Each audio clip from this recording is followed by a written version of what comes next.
Things here are changing. In the past, the Paris suburb of Saint-Denis has been rocked repeatedly by unrest. Now, sleek, modern buildings have sprung up around this social flashpoint.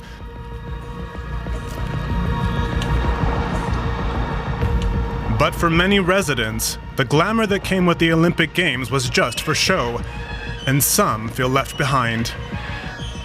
We're concerned for the future of our youth. It's clearly not a priority for the authorities.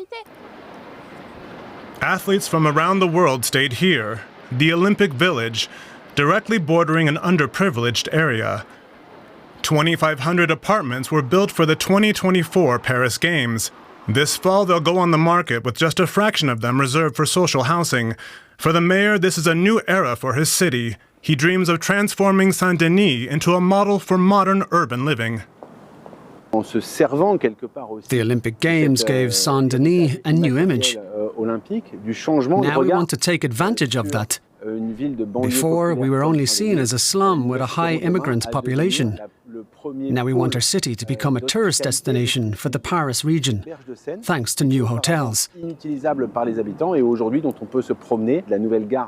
turned the Seine riverbank into a promenade, renovated and expanded the metro station, and built numerous new pedestrian bridges, like this one. The city is investing more than 2 billion euros, and there's additional private funding. But there are also challenges. The poverty rate in Saint-Denis is nearly 30%. Many neighborhoods are disadvantaged. Social worker Katia Tabti knows this area well. She takes us to a neighborhood with high unemployment, where violence and drugs are common. The city has just shut down the local youth center here. Since then, young people have been meeting in this park. How are you all doing? Good, and you? At least when it's not raining. These young men are already at work or studying.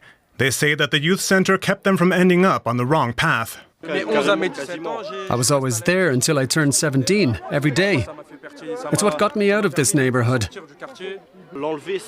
Closing it down is like ripping out our hearts. The mayor says he's improving the city with new projects.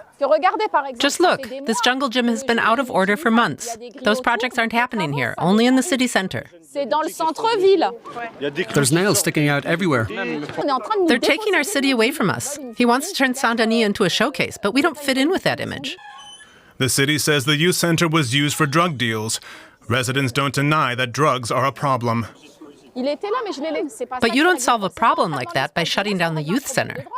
If younger kids are wandering around, they get pulled into drugs. Teacher Cécile Jantrac also believes the mayor's prestige projects don't address residents' real needs. They built this swimming pool especially for the games. But for most residents, the entrance cost is unaffordable. The mayor wants to turn this area into a tourist hotspot. But will tourists really want to come to this unattractive neighborhood? What we need here are more doctors, more spots in daycare centers, more green spaces. In summer, when it's 40 degrees, it's stiflingly hot here. This whole area is made from concrete. Others are excited by the mayor's ambitions. They see opportunities for themselves and for Saint-Denis. This entrepreneur has lived in the neighborhood for 14 years. Our tourism project is completely upscaling this area. It's stimulating the local economy and creating new jobs for the young and old. It's really comprehensive, also in the social aspects. Our neighborhood is becoming much more dynamic. Normally, it would take forever to build infrastructure like this. But thanks to the games, the city sped up everything. While parts of the city are getting an upgrade, many young people feel forgotten. They've gathered in front of the city hall to protest. The city plans to close 2 more youth centers and consolidate them. Our center is like a second home for us. It makes me so angry. The city doesn't care. And we young people, we're the future of this city. Katia Tabti shows us the youth center that has already been closed. She's worried about social unrest. Centers like this are the lungs of our neighborhood. We've already had gang wars here. Young people have been killed and injured.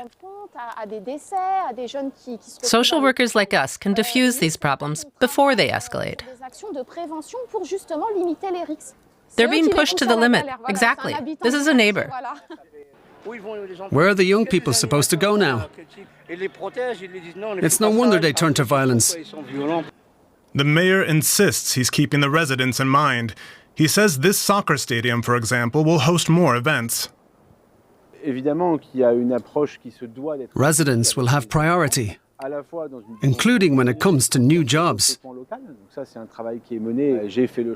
I'm also investing more money into policy for youths than ever before. The mayor still has some convincing to do. The young people's protest was successful. For now, any plans to shut down more youth centers are off the table.